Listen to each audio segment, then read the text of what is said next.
मुख्तार अंसारी की मौत के 8 दिन बाद न्यायिक टीम जो जांच कर रही है इस मामले की, वो बांदा जेल पहुंची।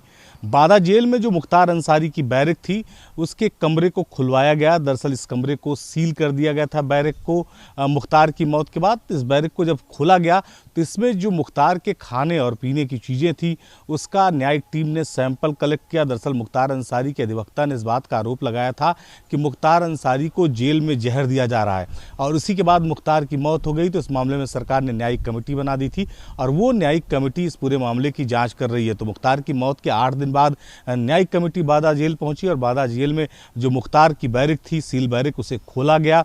इस दौरान बांदा जेल के जेलर और 2 डिप्टी जेलर जिन्हें निलंबित किया गया था, वो भी मौजूद रहे। जो न्यायिक कमेटी थी उसने उन लोगों से भी पूछताछ की। जेल में तैनात तमाम सुरक्षा कर्मियों से भी इस बात की पूछताछ की गई कि आखिर मुख्तार जो खाना खाता था वो जेल में बनने वाला खाना था जो उसे परोसा जाता था, या कहीं बाहर से भी कुछ खाने की चीज़ें दी जा रही थी।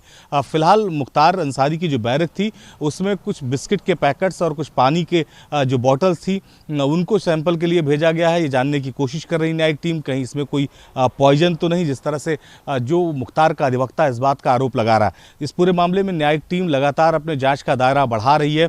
जो मुख्तार की पोस्टमार्टम रिपोर्ट थी वो भी जो न्यायिक टीम थी उसके पास मौजूद थी। तो पूरे जेल का निरीक्षण करने के बाद लगभग 4 घंटे जो है वो न्यायिक टीम बांदा जेल में रही और उसके बाद बांदा जेल से वो सैंपल कलेक्ट करने के बाद बांदा जेल से निकली। अगर हम बात करें मुख्तार की मौत के मामले में, तो मुख्तार की चूंकि वो अधिवक्ता ने पहले इस बात की एप्लीकेशन दी थी कि मुख्तार अंसारी को चूंकि स्लो पॉइजन दिया जा रहा है, लिहाजा परिवार ने भी इस पूरे मामले में आरोप लगाया था। और उसके बाद मुख्तार अंसारी की जेल में तबीयत बिगड़ी, फिर उसे बांदा जेल में भर्ती कराया गया, फिर बांदा जेल से उसे दोबारा जेल भेजा गया और फिर जेल में उसकी जब दोबारा तबीयत बिगड़ी तो उसे जब बांदा जेल से बांदा मेडिकल कॉलेज ले जाया गया तो उस दौरान कहा जा रहा है कि हार्ट अटैक की वजह से मुख्तार अंसारी की मौत हो गई। और इसी को लेकर परिवार के लोग नाराज़ थे। उनका यह कहना है कि चूंकि पहले अधिवक्ता की तरफ से मुख्तार के अंसारी की तरफ से इस बात की एप्लीकेशन कोर्ट में दी गई थी कि मुख्तार को स्लो पॉइजन दिया जा रहा है, उसके बाद भी सरकार ने इस पूरे मामले में ध्यान नहीं दिया और न्यायालय में जो एप्लीकेशन थी उसका संज्ञान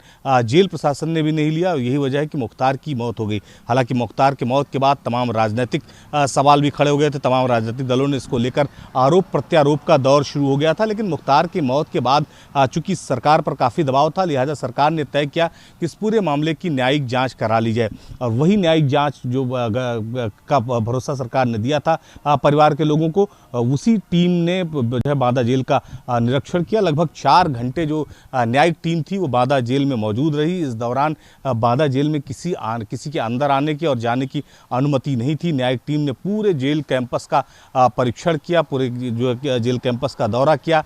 कैंटीन जहां खाना बनता था, जहां से खाना परोसा जाता था, उन तमाम चीज़ों को उसने जो है वो देखा। उसके साथ ही जो लोग बैरक के अंदर खाना ले जाते थे, जो कर्मचारी वहां के, उनसे भी पूछताछ की, उनसे समझने की कोशिश की कि मुख्तार को खाना किस वक्त और किस समय दिया जाता था। जो आरोप लगाया जा रहा है मुख्तार अंसारी के परिवार की तरफ से कि उसको जो है दरअसल खाने में जहर दिया जाता था, ये समझने की कोशिश जो है पूरी न्यायिक टीम ने की कि आखिर जो है किस तरह से आरोप क्या वाकई जो मुख्तार के परिवार और वकील की तरफ से आरोप लगाया गया उसमें कोई सच्चाई है।